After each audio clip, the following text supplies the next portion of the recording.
sebelum ada kejadian itu, maksudnya dari setelah kejadian itu, sebelum ada kejadian itu, maksudnya dari setelah kejadian itu, sebelum ada kejadian itu, maksudnya dari setelah kejadian itu.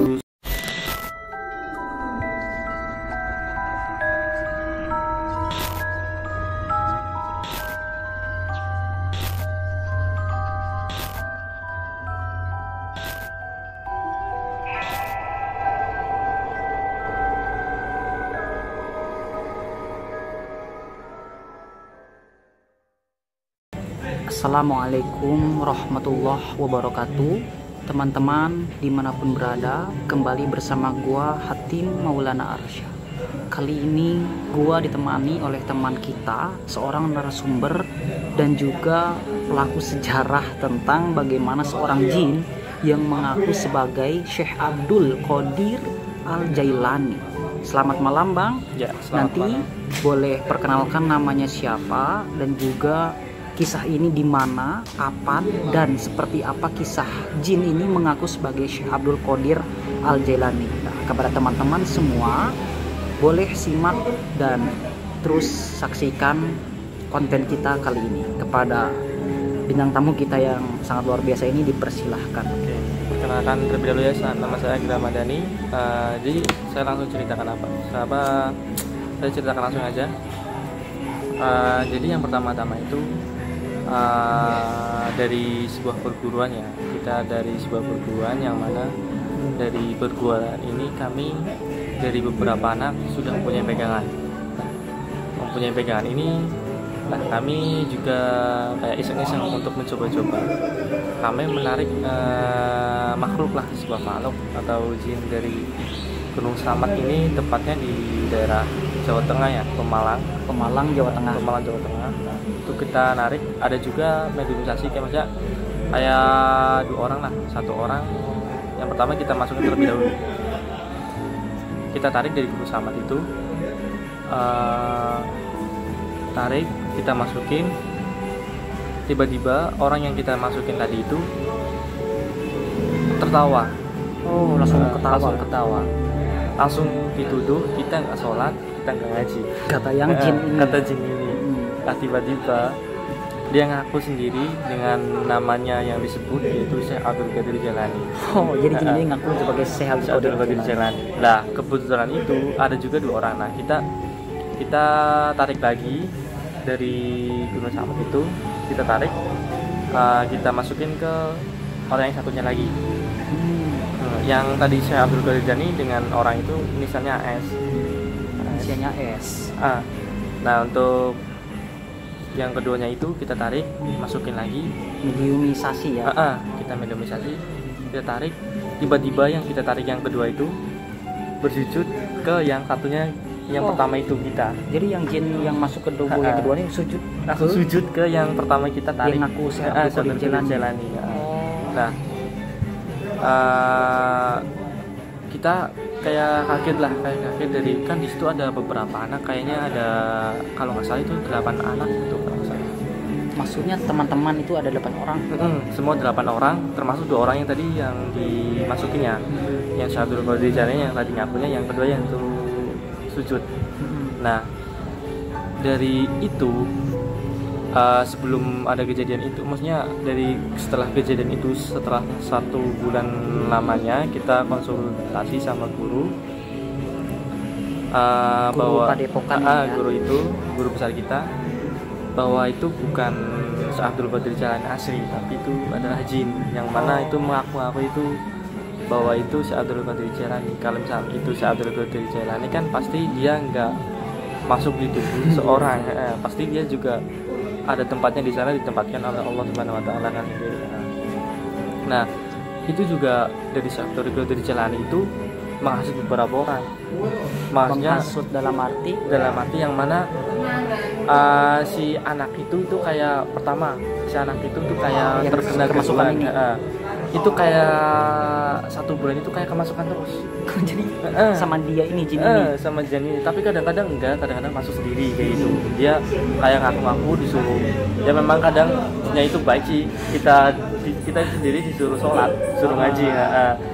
Tiba-tiba di pas waktu malam apa itu kalau nggak salah, si Abdul Qadir Jailani itu masuk sendiri. Tiba-tiba kayak ngasih kayak kekuatan lah ke beberapa orangnya di situ. Maksudnya ada kayak bisa nyembuhin orang lah, bisa kayak misalkan kita nerawang misalkan di rumah lagi ngapain, itu memang benar-benar kejadian. Jadi si anak yang kemasukan jin ini dia tiba-tiba memiliki kemampuan yang luar biasa gitu. Kemampuan luar biasa. Bisa ngobatin orang, misalkan ada orang yang kesurupan juga bisa nyembuhin. Tiba-tiba cakra ajana itu penglihatannya kebuka nggak? Kebuka. Bisa nemu ini? Iya bisa. Sebelumnya belum? Sebelumnya belum.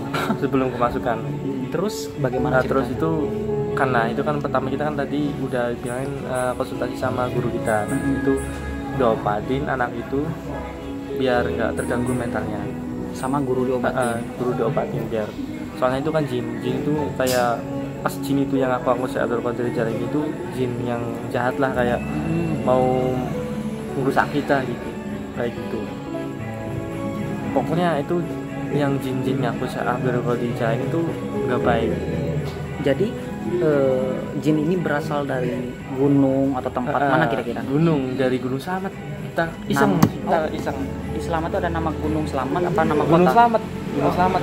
Tepatnya di Pemalang di Pemalang, Jawa Tengah. Nah, Gunung Slamet itu kan sendiri kan ada di 5 kabupaten. 5 kabupaten. Yang pertama Pemalang, Tegal, Banyumas, Purwokerto, sama Tegal. Jadi Gunung Slamet ini memang besar Kedua sejauh kebetulan.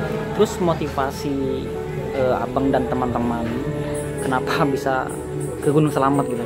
Enggak ke Gunung Slamet, cuman kita narik dari Gunung Slamet. Oh gitu. Langsung tarik ya dari di sana. Kan kita kan nggak jauh dari Gunung Slamet, kan kita di bawahnya lah. Paling kita kalau misalnya ke Gunung Slamet ke pendakian lah. Itu cuma 1 jam, setengah jam gitu. Kalau lama-lama 1 jam. Jadi teman abang ini kira-kira sudah disembuhkan sama guru atau belum? Sudah. Dia udah alhamdulillah sudah normal ya? Sudah normal. Nah, jadi teman-teman, ini seru ya, kita langsung kedatangan narasumber dan pelaku sejarah juga bahwa ada jin yang mengaku sebagai Syekh Abdul Qadir Jailani. Ternyata bukan Bang ya? Bukan Syekh Abdul Qadir. Itu jin biasa ya dari Gunung Slamet. Nah, jadi mungkin abang bolehlah ngasih pesan-pesan kepada teman-teman ya terkait jin yang ngaku atau gimana lah, pesan-pesannya biar nggak tertipu gitu loh. Ya, boleh sampaikan. Yang penting yang pertama kita pasti sholat dijaga itu pasti ya. Pasti. Nah, untuk teman-teman jaga iman, terus kalau misalkan kita kayak ada sesuatu feeling yang gak enak, jangan percaya itu bahwa itu maksudnya gimana ya? Bukan berarti dari jin terus. Bukan dari jin terus, bahwa sesuatu yang misalkan kayak ulama-ulama kayak gitu kan pasti ada tempatnya sendiri. Jadi jangan percaya bahwa kan tujuannya jin dari pas dikeluarkan dari surga kan untuk menyesatkan manusia. Nah, itu salah satu tujuannya. Jadi tetap jaga iman, tetap jaga, yang penting kita soleh lah gitu. Jadi jangan mudah percaya ya sama yang ngaku-ngaku gitu. Karena seorang wali itu mungkin ya nggak mungkin lah tiba-tiba masuk ke dalam tubuh kita yang mungkin kita tuh berbuat dosa gitu kan. Sesuci itulah wali masuk ke tubuh ya Bang ya. Iya betul banget.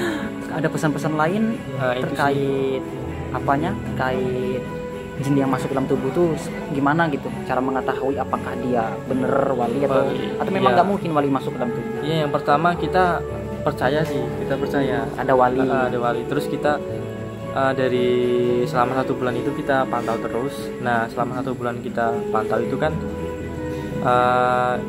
lebih lama lagi kita pantau itu kayak ada aneh, kejanggalan di situ. Nah, makanya kita konsultasi sama guru, ini benar-benar si Abdul Qadir Jailani apa enggak, apa memang itu jin. Memang dalam dunia kayak gini kita harus punya guru yang real ya, di dunia nyata, biar nggak tersesat kita. Betul. Kalau misalkan kita nggak ada guru kan bingung kita malah jadi tersesat sendiri nanti. kadang kan ada orang yang nggak punya guru, dia kebingungan, akhirnya tersesat gitu ya, banyak ya. Banyak. Nah mungkin kepada teman-teman dimanapun berada, pesan-pesan dari Bang Agil ya, Bang Agil, bahwasanya kita jangan terlalu percayalah sama yang gituan itu, bahwasanya nggak mungkin seorang wali itu masuk ke dalam tubuh orang. Itu bisa saja kerjaan jin biasa yang mengaku-ngaku, dan bisa jadi di Gunung Selamat itu mungkin ada penyesatan kan, kita kan nggak tahu ya. Dan mungkin abang termasuk orang yang bersyukur gitu bisa mengungkap ini, bahwasanya di Gunung Selamat ada seorang jin yang mengaku sebagai Syekh Abdul Qadir Jailani, dan mungkin banyak masyarakat sekitar yang disesatkan gitu ya, bisa saja itu terjadi. Nah mungkin sebelumnya saya mengucapkan terima kasih kepada Bang Agil telah sharing kepada kita juga, memberikan pesan juga, dan berbagi pengalaman ceritanya. Mungkin itu saja yang dapat kita sampaikan kepada teman-teman dimanapun berada. Tetaplah menjadi diri sendiri dan jangan terpengaruh oleh jin. Dan kalau mungkin ingin belajar tentang dunia metafisika, itu harus ada guru yang real Bang ya, guru yang benar-benar memiliki kemampuan agar kita tidak tersesat dan agar kita tetap di jalan yang benar. Sekian dari gua, wallahul muwaffiq ila aqwamit thoriq. Wassalamualaikum warahmatullahi wabarakatuh.